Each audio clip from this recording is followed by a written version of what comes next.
जब बच्चे बड़े हो जाते हैं तो समझाने का कोई अर्थ है नहीं। बाल्यकाल में ही संस्कार दीजिए ताकि बुढ़ापा सहज हो। वृद्धावस्था में संकट आ रहा है, कष्ट आ रहा है, इसका मतलब यही है कि हमने बच्चों को संस्कार नहीं दिया है। वृद्धाश्रम, ओल्ड होम हमारी संस्कृति, हमारी पद्धति नहीं है। ये तो पश्चिमी मुल्कों की पद्धति है। हमारी वैदिक पद्धति में तो पिता माता को भगवान का दर्जा दिया गया है। यदि माँ बाप को आप सेवा करेंगे तो भगवान आपको सहज रूप से मिल जाते हैं, स्वर्ग वैकुंठ में मिल जाता है ना। तो संस्कार जो है समय पे ही देना चाहिए।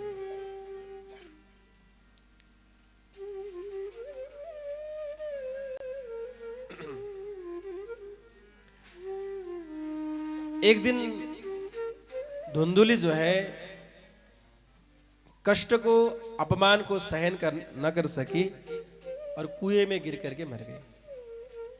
धुंधुकारी अकेला हो गया। अब 5-5 उल्टा स्त्रियों को, पिंगलाओं को घर पे रख लिया। चोरी करता, डकैत करता। एक दिन तो ऐसा हुआ कि बहुत सारा धन जो है चुरा करके लेके आया। राज दरबार में डांका डाल करके खूब पैसे लेकर के आया, स्वर्ण मुद्राएं लेकर के आया। तो 5 स्त्रियों ने देखा कि भाई पैसे तो बहुत आ गए हैं, स्वर्ण मुद्राएं भी खूब मिल गई हैं। अब ऐसे ही घर पे रहेंगे तो किसी दिन राजा को पता चल जाएगा हमारे साथ में जो सब पैसे हैं वो भी छिन जाएंगे। इसलिए अब कुछ तो करना पड़ेगा। तो सबने एक प्लान बनाया कि धुंधुकारी को ही मार देते हैं, उसके बाद अपने अपने रास्ते पे लग जाते हैं। संध्या के समय में, सोने के समय में उन पिंगलाओं ने सेवा के बहाने, एक ने हाथ दबाया, दूसरे ने दूसरे हाथ, एक पैर पकड़ने लगी। कर क्या रही हो? सेवा कर रही है, सेवा कर रही है। जोर जोर से दबाने लगी पैर, और दूसरे पैर दबाने लगी। 2 हाथ 2 लोगों के हाथ में और पैर 2 के हाथ में। अब रह क्या गया? गला। एक ने जोर से गला को दबा दिया। जब गले के दबाने से भी धुंधुकारी नहीं मरा तो जलती हुई लकड़ी को ला करके मुंह में ठोस दिया। हृदय में, छाती में, वक्षस्थल में जलती हुई लकड़ी को ला करके रख दिया और उसकी मृत्यु हो गई। स्त्रियां सब अपने अपने रास्ते में लग गईं। इसके कुछ महीनों के बाद, कुछ सालों के बाद गोकर्ण जी महाराज जो तीर्थ यात्रा में गए थे, घूमते घामते अपने गांव में पहुंचे। जैसे घर पे अंदर प्रवेश किया तो वह धुंधुकारी जो था वो प्रेत बन करके बैठा हुआ था, कुकर्म के कारण से। देखिए, जो कुकर्म करते हैं, अधर्माचरण करते हैं, पापाचार करते हैं, वे सब प्रेत ही बनते हैं, भूत बनते हैं, चुड़ैल बनते हैं। देवता बनना है अथवा भगवत धाम पे जाना है तो सत्कर्म करना पड़ेगा। कुकर्म करेंगे तो भूत प्रेत ही बनेंगे, ये पक्का है। कभी हाथी बन रहा है, कभी बैल बन रहा है, कभी क्या बन रहा है, वह प्रेत। गोकर्ण जी ने प्रश्न किया, तुम कौन हो? वो कुछ नहीं बोल सका। तो हाथ में जल लेकर के जब तीर्थ का जल छिड़क दिया तो वह प्रेत बोलने लगा, अहम भ्राता त्वदीयोऽस्मि धुंधुकारीति नामतः स्वकीयेनैव दोषेण ब्रह्मत्वं नाशितं मया। मैं आपका भाई हूं, धुंधुकारी हूं। मैं अपने कुकर्म के कारण, अधर्म के कारण मैं प्रेत बन गया हूं। मेरे भाई, कुछ तो करो, मुझे इस प्रेत योनि से मुक्त करो। मैं अपने ही कुकर्म के कारण से, मेरे ही कारण से मेरी माता ने प्राण हत्या कर लिया, पिताजी घर छोड़ के चले गए। इतने कुकर्म मैंने किए हैं, अब मेरे उद्धार के लिए कुछ करो। गोकर्ण जी कहते हैं, आपके लिए हमने गोकर्ण श्राद्ध की, गया श्राद्ध की। कई तीर्थों में जाकर के हमने पिंडादि दान किया है, श्राद्धादि कर्म कर दिया है, अभी भी आप मुक्त नहीं हुए हो। तो प्रेत ने कहा गया श्राद्ध सतेनापि मुक्तिर्मे न भविष्यति। गया में जाकर के 100 बार श्राद्ध करेंगे तो भी मेरी मुक्ति संभव नहीं है, क्योंकि हमने इतना पाप किया है, कुकर्म किया है। कुछ करो भैया, मैं बहुत दुखी हूं और प्रेत योनि में, प्रेत अवस्था में बहुत ही कष्ट मिल रहा है।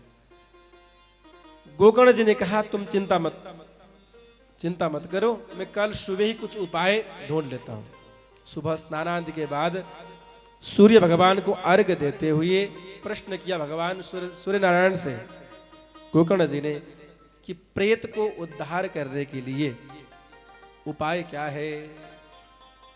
तो भगवान सूर्य जी ने कहा श्रीमद् भागवतान मुक्ति सप्ताहं वाचनम कुरु इति सूर्य वचः सर्वे धर्म रूपम तु विश्रुतम। प्रेत अथवा पितरियों के उद्धार के लिए दुनिया में केवल एक ही उपाय है, वह है श्रीमद् भागवत।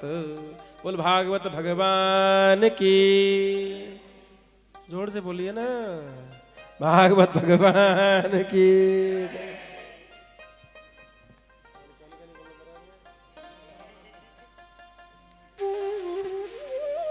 श्री राधा माधव भगवान की।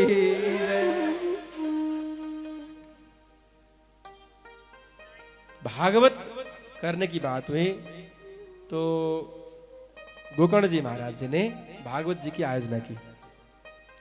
धुंधुकारी के लिए एक स्थान स्थापित किया गया, बांस का एक स्तंभ रख दिया गया जिसपे प्रेत आकर के बैठ गया। भागवत की कथा प्रारंभ हुई। जैसे जैसे दिन बीतते वैसे वह बांस में से जो गांठ जो है टूट जाता है।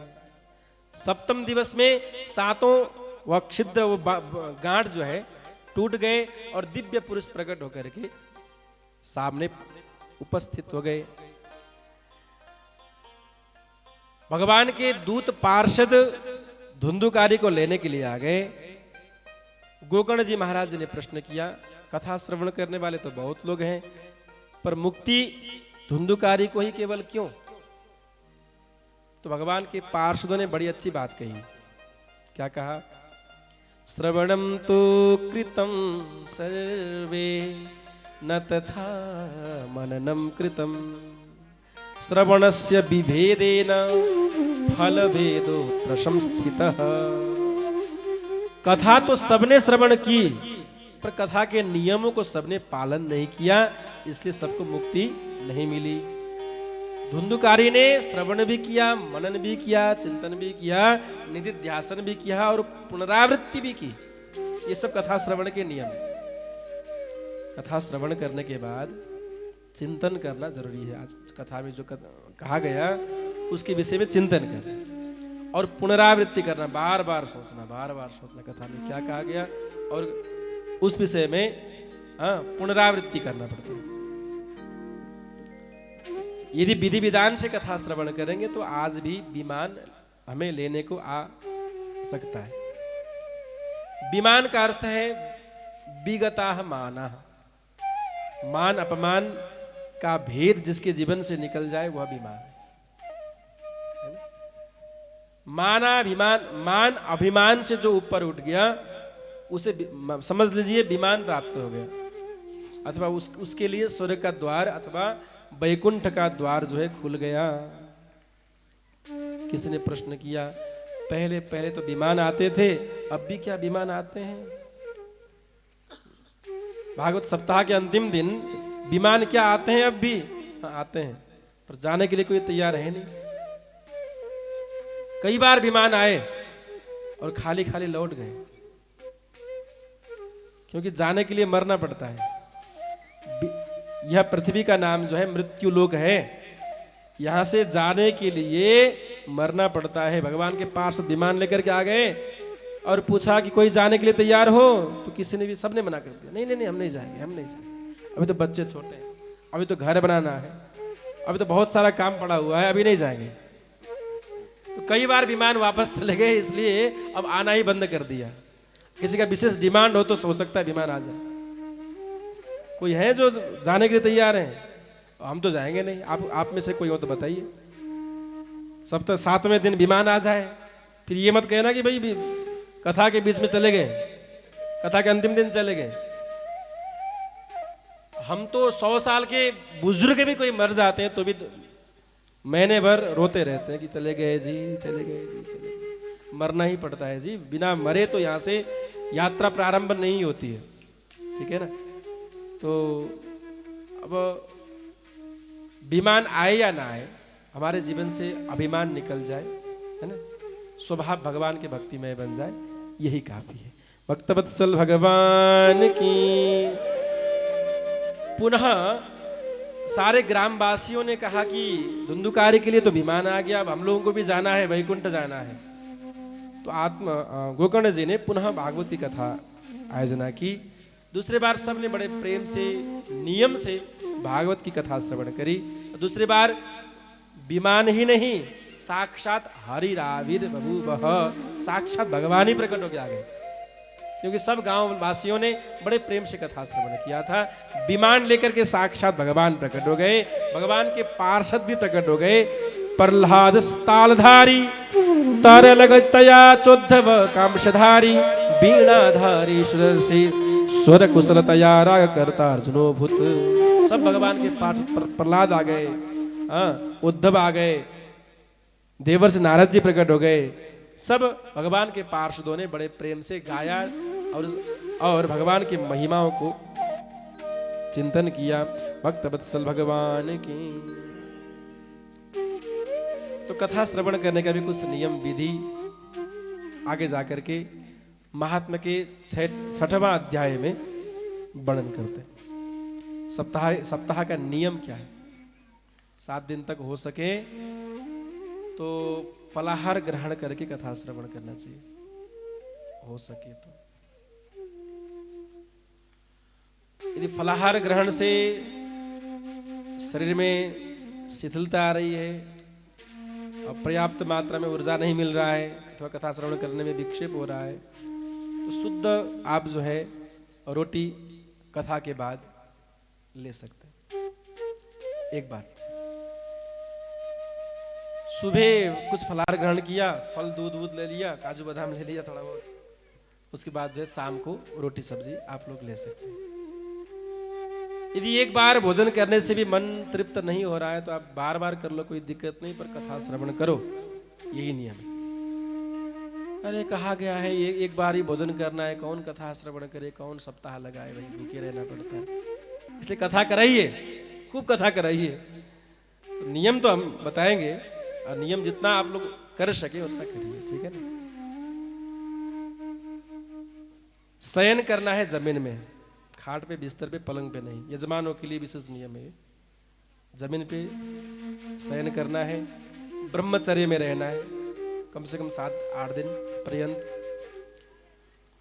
और जितना हो सके मौन रहना है, ज्यादा बोलना नहीं है। अभ्यागत अतिथियों के सेवार्थ किसी और को खटा दीजिए, किसी को और को लगा दीजिए। आप ही भीड़ जाओगे तो कथा में विक्षेप हो जाएगी, आप कथा भी नहीं सुन पाओगे, पाठ भी नहीं सुन पाओगे। और नियम है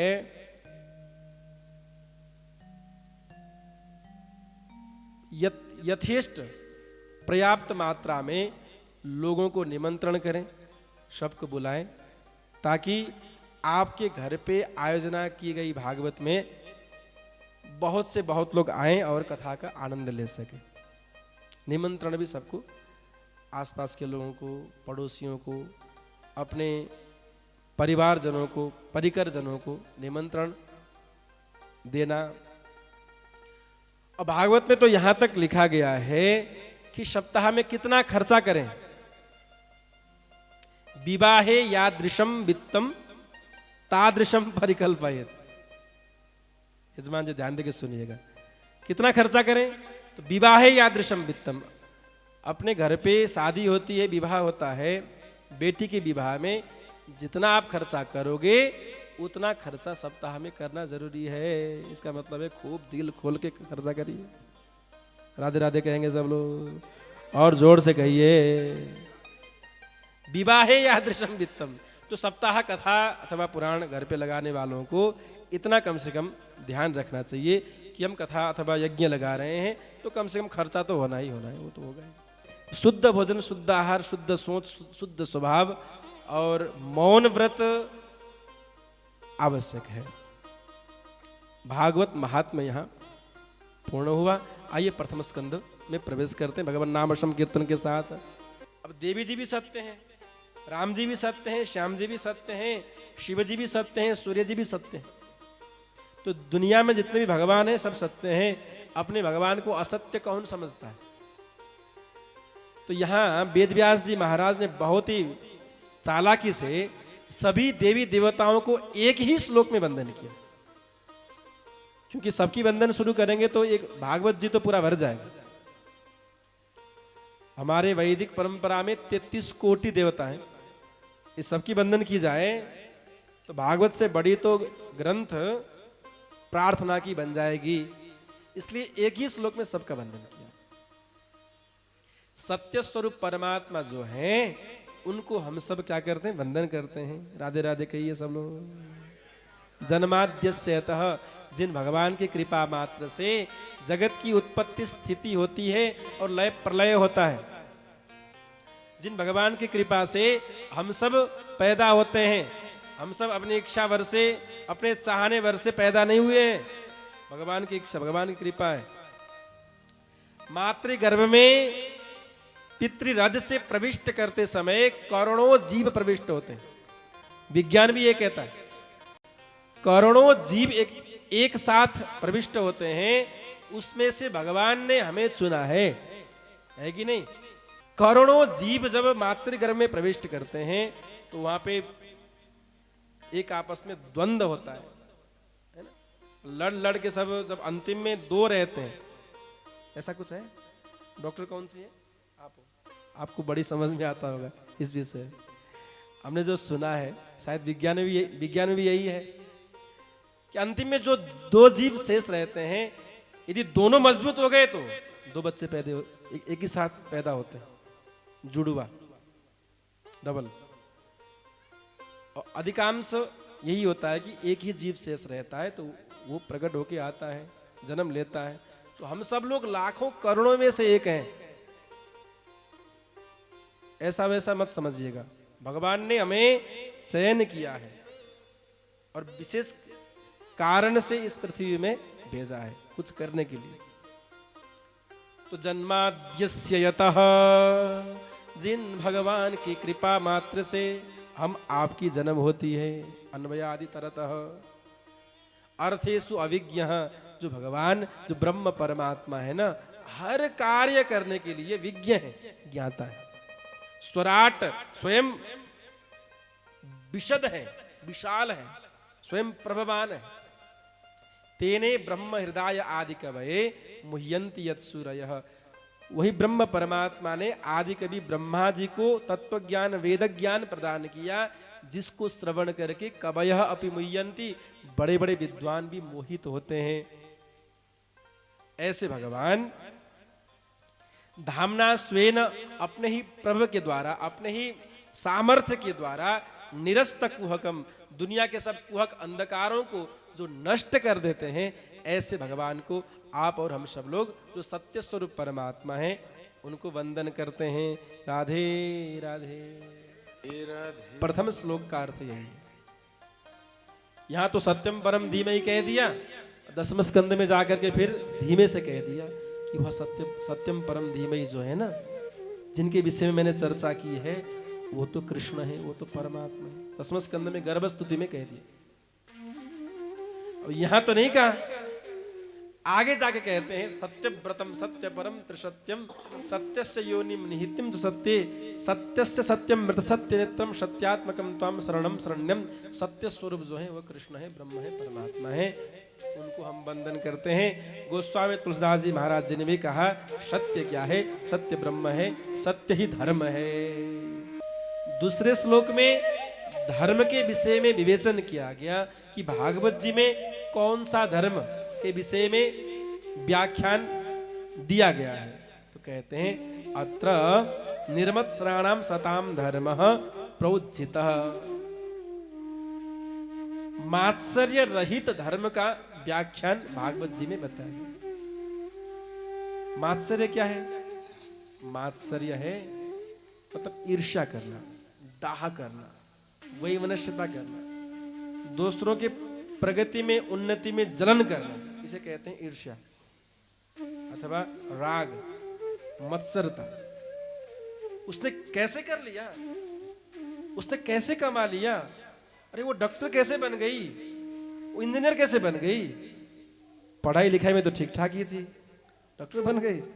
यह ईर्ष्या भाव है। जिसके मन में ईर्ष्या न हो वही मत्सर रहित धर्म के विषय में भागवत जी में व्याख्यान किया गया है। प्रेम से कहिए राधे राधे। मत्सर और मच्छर सुनने में एक सा लगता है ना? तो काम भी वैसा ही है। मच्छर और मच्छरों का काम एक सा ही है, जो केवल लेना जानता है, देना नहीं जानता। मच्छर तो कुछ दे करके लेता है, कान में आके संगीत सुनाएगा कू करके, तभी खाएगा वो कुछ, है कि नहीं? ये मत्सर वाले लोग तो कुछ देते भी नहीं, बस पीछे से पैर काटते हैं, पैर खींचते हैं। ये मत्सर वाले लोग जो है ना, ये मच्छर से भी गए गुजरे हैं। बस बस। अच्छा, मच्छरों से बचने के लिए बहुत सारे साधन हैं। झूल है, मच्छरदानी, गुड नाइट करके भी वो सब लिक्विड भी आता है, पर मच्छर वालों से बचने के लिए कोई उपाय है नहीं। कोई बाहर से दुख दे रहा है, पैर खींच रहा है, उन्नति में बाधक बन रहा है, तो उसके लिए कर क्या सकते हैं? राम राम जी कहे ना, बस आगे बढ़। तो भागवत जी में मत्सर रहित धर्म के विषय में चर्चा किया गया है। वेद्यम वास्तव मत्र वस्तु शिवदम, जिसने वास्तविक वस्तु को जीवन में जान लिया, शिवदम माने उसका कल्याण ही कल्याण है। कई लोग तो ऐसे हैं, जन्म लेने के बाद कुछ जाना ही नहीं, वैसे ही जीवन को गंवा दिया बिना समझे। जन्म क्यों हुआ, करना क्या चाहिए, कुछ भी बिना समझे बिना जाने जीवन को वैसे बिता दिया, वह जीवन व्यर्थ है, व्यर्थ है। तापत्रयोन्मूलनम, जिसने वास्तविक वस्तु को, वास्तविक जीवन को समझ लिया, उसके जीवन से तापत्रय समाप्त हो जाते हैं। और सद्यो हृदयवरुध्यते प्रकृति भी। हाँ, श्रीमद् भागवते महामुनि कृते, श्रीमद् भागवत जैसा महान ग्रंथ होते हुए अन्य ग्रंथों के श्रवण का कोई प्रयोजन है नहीं। अथवा भागवत के श्रवण करने से सारे ग्रंथ, सारे वेद वेदांग उपनिषद श्रवण का जो सार है वह मिल जाता है। कुल मिलाकर के वैदिक वाङ्मय में क्या लिखा गया है उसका सार तत्व भागवत से हमें प्राप्त हो जाता है। सद्यो हृदय अवरुध्यते, भागवत के श्रवण करने से भगवान शीघ्र ही हृदय अवरुध्यते माने हृदय में आकर के बैठ जाते हैं, बंदी बन जाते हैं। शुश्रू सुविस्तत क्षणात। मन ही बस सोच लीजिए कि भागवत श्रवण करना है, कथा में जाना है, इतना ही बस सोचेंगे तो ही भगवान हृदय में आकर के बंध जाते हैं। भक्त वत्सल भगवान की। और तीसरे श्लोक में कहा, निगम कल्पतरुर गलितम फलम सुख मुखादमृत द्रवशम युतम। यह भागवत जो है ना, निगम रूपी वृक्ष का परिपक्व फल है और बहुत ही मधुर है, बहुत ही स्वादतर है, स्वादिष्ट है।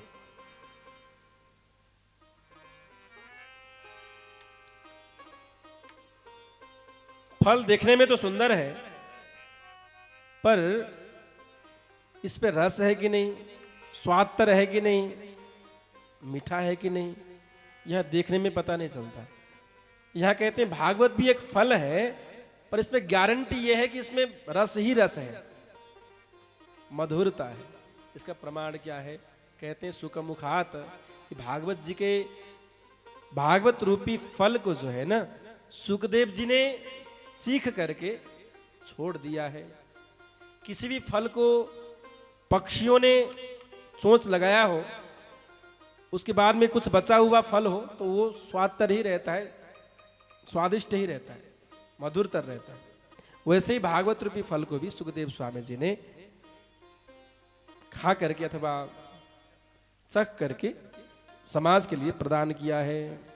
इसलिए बहुत ही सुंदर है। सुखमुखात अमृत द्रव संयुतम, इसमें अमृत है और द्रव माने मुक्ति भी है। अमृत जीने के लिए और मोक्ष मृत्यु के बाद, इहलोक और परलोक सुधारने के लिए भागवत कथा श्रवण करना जरूरी है। भक्तवत्सल भगवान की जय।